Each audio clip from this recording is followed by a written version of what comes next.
Princess Amara wasn't like other princesses. She didn't love fancy gowns or grand balls. Amara loved tools and gears. She loved to tinker.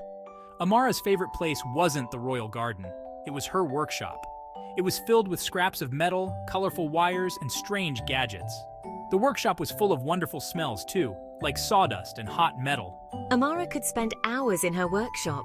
She built curious contraptions. Some helped around the castle. Others just spun or blinked. Amara didn't care if her inventions were useful. She loved to create. Making things made her happy. One morning, something was wrong. The kingdom had lost its sparkle. The flowers drooped. The air felt heavy. Even the birds sang sad songs. The king and queen worried. The royal advisors whispered. No one knew what was wrong. Amara noticed the change too. The lack of sparkle made her heart feel heavy. She wanted to help. "Something is wrong with our kingdom," she said to her parents. "I'm going to find out what it is." Amara went to see the royal wizard, her heart filled with hope and curiosity. He was very old and very wise, known throughout the kingdom for his knowledge and magical prowess. He lived in a tall tower filled with bubbling potions, dusty books, and ancient scrolls that whispered secrets of the past. The wizard stroked his long white beard thoughtfully, his eyes twinkling with hidden knowledge. "Ah, princess," he sighed deeply, his voice echoing with wisdom. "A mischievous imp has stolen the sparkly stone, the source of our kingdom's magic and joy." S1. "Wise wizard," Amara asked with concern, "why is our kingdom so dull and lifeless now?" "It's a magical stone," the wizard explained patiently. "It gives our kingdom its sparkle, its joy, and its vibrant colors. Without it, everything fades." S1. "The sparkly stone?" Amara asked, her eyes wide with determination. "Where is this imp hiding?" Amara asked, her voice filled with resolve. She was ready for an adventure, ready to restore the kingdom's lost magic. "He lives in the Whispering Woods," the wizard said, his tone grave. "But beware, princess, the woods are full of tricks, shadows, and creatures that can deceive even the bravest of hearts. Be cautious and stay true to your path." Section 4. A Journey Through Whispering Woods.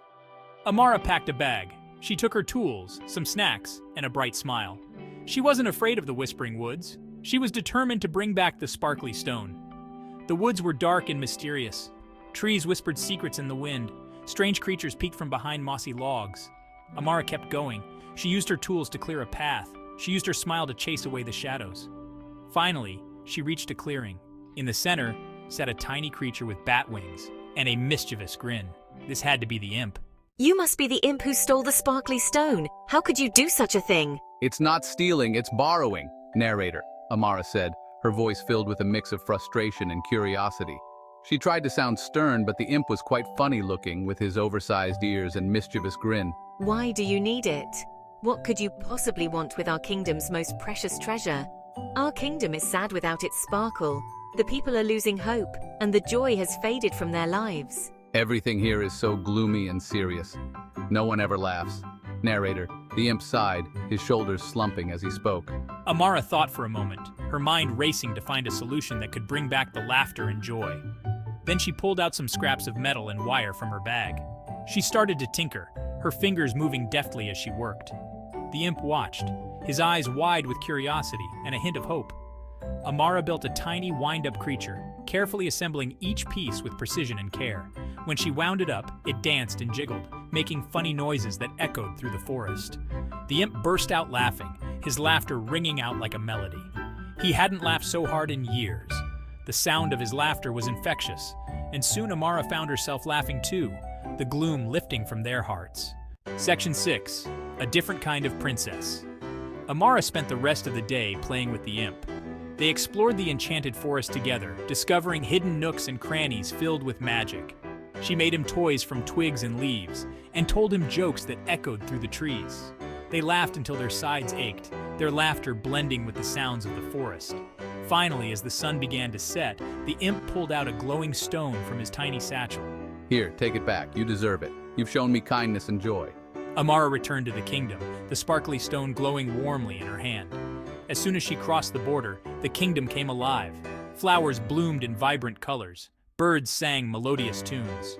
The air sparkled with joy, as if celebrating her return. The king and queen rushed to her, hugging Amara tightly. They were so proud of their brave princess, who had brought magic and happiness back to their land. Being a princess isn't about gowns or jewels or the grandeur of the palace. It's about being brave and kind and standing up for what is right. It's about using your talents to help others and making a difference in their lives. And sometimes it's about making a grumpy imp laugh and finding joy in the simplest of moments.